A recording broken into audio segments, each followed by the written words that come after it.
my name is Henry. I'm going to be giving you the first half of this speech and presentation. And this first half will be about drummers and hand-to-hand combat. The second half, Liam's going to swoop in and talk to you about artillery and skirmishes on the battlefield. And so without further ado, let's get started. Okay, I tried to be formal. And so let's start with hand-to-hand combat because it's not necessarily first, but I feel like it. And so it's a brutal form of fighting consisting of punching, slapping, hitting with the butts of your gun, slashing, and stabbing. And basically, why it happened is when people get too close on the battlefield to use their muskets, which are meant to be fired at distance, right? They'll have to resort to their bayonets. And how they do that is they take their musket and they attach the bayonet to the musket and then do a frantic charge at the enemy. Kind of scary for the enemy, huh? So, the reason they did this is because muskets were too big and bulky to just fire at close distance, because they're meant to be a ranged weapon. They did not, however, use lightsabers in hand-to-hand combat.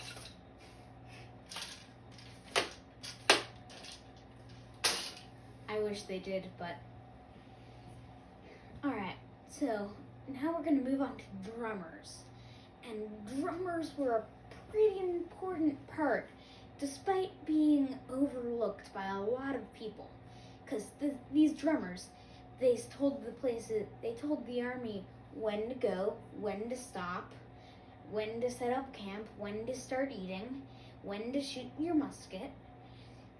Really, it would be a big nightmare, a logistical nightmare, if the army didn't have drummers.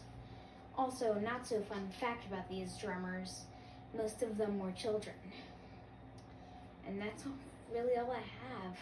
So now I'm going to give it to Liam. So take it away, Liam, in part 2. Thank you, Henry.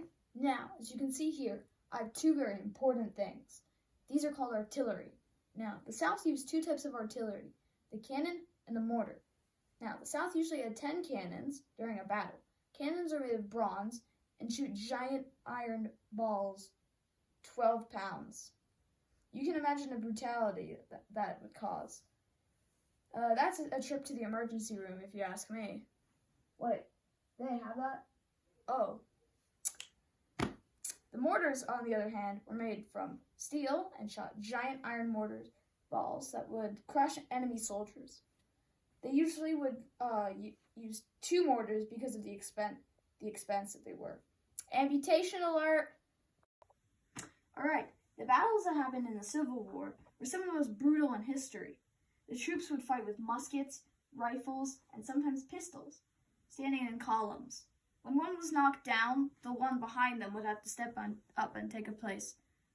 Not the best, if I would say. But unfortunately, we can't talk about war without talking about the brutality and the casualties. Back then, if a bullet pierced your arm, you might as well get it amputated. Also, there was no such thing as anesthesia back then. Skirmishes. If you decide to leave the group to attack a certain enemy, you are the bravest in your group. This is what they call a skirmish. As you can see, this brave soldier is battling this other brave soldier until one of them drops to the ground.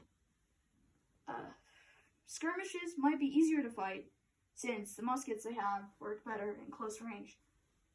Alright, leaving this on a gruesome note, if you died in the battlefield or severely injured, you might as well be left there forever.